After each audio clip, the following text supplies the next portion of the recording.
Lara Croft, she's a British Hollywood villain-style character who happens to be, you know, not actually trying to destroy the world, but just going after artifacts for her own ends. I'm Toby Gard, and I'm the creator of Lara Croft. For me, the core of Tomb Raider is discovering the mysteries, uncovering things that are, you know, really gobsmacking and being impressed by it. So I mean, originally, when I was thinking about Lara Croft, it was very much the opposite of what game characters were like at the time. There's a lot of sarcastic, sort of monosyllabic sort of heroes, and I wanted Lara to just be the opposite of that. So I wanted her to be this extremely refined, genteel lady who just had this steely disposition, who, you know, would quite happily kill you as soon as look at you. And that terrifying danger underneath the surface of extreme refined, you know, pleasantries seemed like an excellent choice.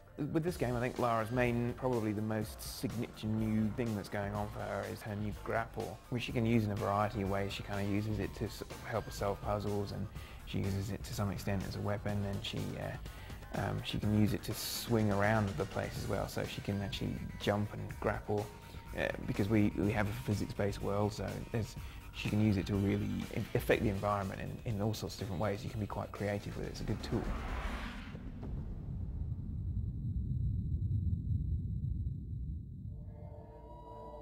In Tomb Raider Legend, we're going to both answer questions and raise new ones. The biggest, mystery of this game, you will get an answer to. You will leave, satisfied. My name's Riley Cooper, and I'm the lead designer on Tomb Raider Legend. So we've really gone for a dynamic experience in Tomb Raider Legend, and a couple ways that's most, realized is interactive, and in the aesthetic presentation, the screen is alive. So, when you're in the jungles, you'll see birds flying, you'll see insects flying about, the foliage will be moving in the wind, you'll hear other animals. So it's just completely lush and real and believable and just alive. Because of the full physics system we have, you're able to fully interact with the world and create situations that are much more just real and believable and kind of awe-inspiring than you ever were able to do in previous Tomb Raiders. In going into the tombs, they're just much more real and much more alive than they've ever been. So really we took what made the franchise great, focused on that, and made that all it could be. So if you love Tomb Raider because of who Lara Croft is, because of what she can do, because of the fact that she's an artifact hunter and she engages in these mysteries that have supernatural elements, that's exactly what you're going to get from this game, and it's going to focus on that.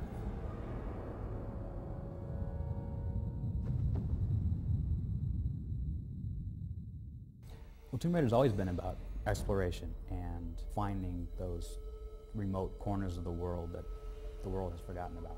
My name is Eric Lindstrom, and I'm a game designer and story editor. Worldwide excursions, going around different exotic places, and usually to places that no one's ever been before, or at least not since the tombs were built thousands of years ago or tens of thousands of years ago. You go to just about every continent and every locale type, so you're going to be exploring completely different spaces with each level. One of the places we go, probably the most important place we go, is the Himalayas, and for fans of the series, you'll have heard that something happened to Lara in the Himalayas which made her who she is, and we're going to go to the Himalayas and you're going to find out what that was. The other locations include, jungles. We're going to go to Peru, we're going to go to Bolivia, we're going to be in South Africa, we're going to be everywhere. So just about everything you would imagine. In Tomb Raider Legend, we're going back to the roots of the franchise. We're going back to the tombs. That's where Lara, does her thing. That's where she lives. That's where she, pursues all the things she pursues. One of the things that we have found most interesting in the old Tomb Raiders that we've brought back a lot of is finding ancient mechanisms. That means you have to have traps, you have to have puzzles. That's what makes the tombs, compelling. That's what makes them what they are. So finding large-scale mechanisms. Toppling pillars, restarting ancient machinery. The interactions you have in those tombs, it's less about pulling a switch in one room and then running to a door 5 rooms away, and it's more about solving real dynamic puzzles in a given location. Which is partly challenge, it's partly dangerous, And at the end, you get to see this big thing in operation, and they often have large-scale effects.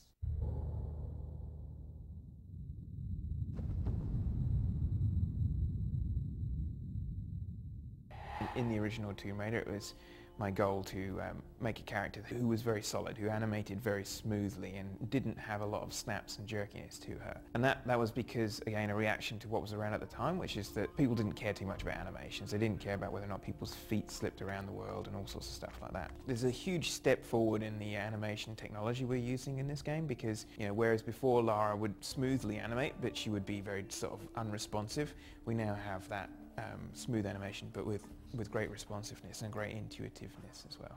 We animate everything by hand for Lara, and we're actually overlaying masses of different animations together to create the sort of smooth and fluid movement that Lara has in the game. Another thing that we've been doing that's a big step forward for this game is the quality to the actual model itself. We've got a lot more detail, not only in terms of her skin and her costumes, but in terms of her gear. Like the actual individual parts of equipment that she uses are modeled separately so that you can actually see them. They're actually attached to her, and she actually physically uses them, takes them off her belt and stuff. Yeah, we've got the poly count on the model is quite outrageous, really. We had 10,000 or so polys on Lara alone. We've got all sorts of detail on her as well. Like she gets dirty when she runs around, and she gets wet when she goes into water, and she'll react to things like being cold, or she knows that she's wet and might shake herself when she gets out of the water and stuff like this. So she's very much trying to create a character that's very alive, that seems very, very real when you're playing her. One of the things we're trying to do here is to create an experience that goes a little sort of above what you have seen in normal games. We're trying to create not an experience that's just action-oriented. We're not trying to create an experience that's just adventure-oriented, but we're trying to create an experience that is almost emotionally oriented. My name is Troels Forman. I am the composer of Tomb Raider Legend.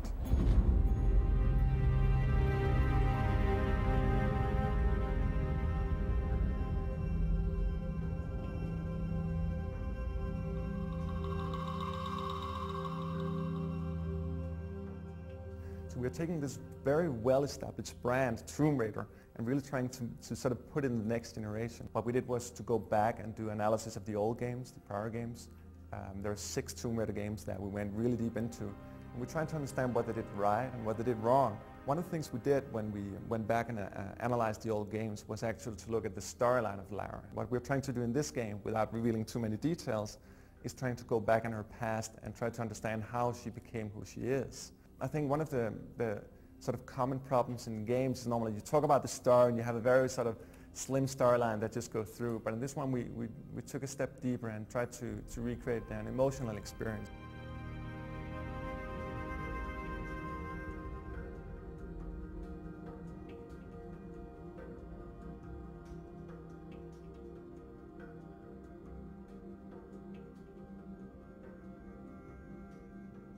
I went back and looked at the soundtracks for the previous games and how they worked in the game. Again, what they did right and what they did wrong. We went back to the movies, the 2 movies, and tried to look at that soundtrack as well. And we sort of established a template for what we wanted to do in this game. So in particular what we did was we decided that all main characters should have their own theme. All destinations have their own themes as well. We're using what we call a signature instrument from that particular region of the world. There's a lot of different destinations in the game, and we actually went out and did actual recordings of them. What we tried to do here was actually to go in to discover a new dimension of how you can do game scoring. It's something that I call micro scoring. The idea is that you sort of, if there's a slight change in the environment, if there's a slight change in the lighting, if there's a slight change in the camera movement, what happens with the music is that it sort of changes or adapts to it. Let's say she starts to like just walk normally, right? So the music will be slow. Once she starts running, the music will adapt to that. You'll have maybe a pillar breaking down with some stones coming down her. That's going to be scored as well. So the idea of micro scoring is to take all the different small aspects in the game and compose for them actually. So we need to micro score all the different things here in this environment and actually make a full musical experience out of it.